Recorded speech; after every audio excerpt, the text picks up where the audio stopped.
चांदनी की ठंडी रोशनी पूरे जंगल में फैल गई थी और हर तरफ चांदी सा उजाला बखर गया था। हिना खामोशी से चलती हुई झील के किनारे तक पहुंची। मंजर इतना हुसैन था कि वो सांस रोक कर रुक गई ताकि इसे अपने दिल में उतार सके।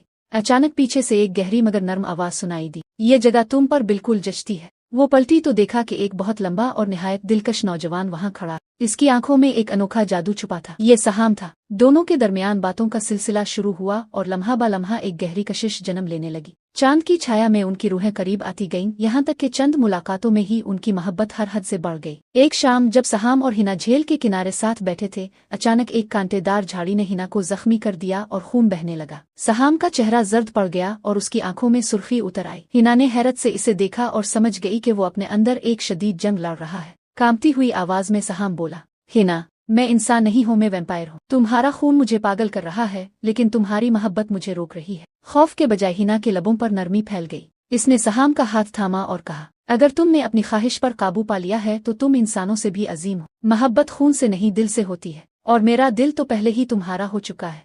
सहाम की आंखों में आंसू तैरने लगे। वो झुककर हिना के जख्मी हाथ पर बोसा देने लगा और आहिस्ता से कहा, तुम मेरी सबसे बड़ी ताकत हो और मेरा सबसे हुसैन ख्वाब भी। चांद की छाया में वो एक दूसरे की बाहों में सिमट गए, जैसे कायनात की सारी मोहब्बत सिर्फ उन्हीं के लिए ठहर गई हो। हमारे चैनल को सब्सक्राइब करना मत भूलिए ताकि आपको मजीद ऐसी कहानियाँ मिलती रहें।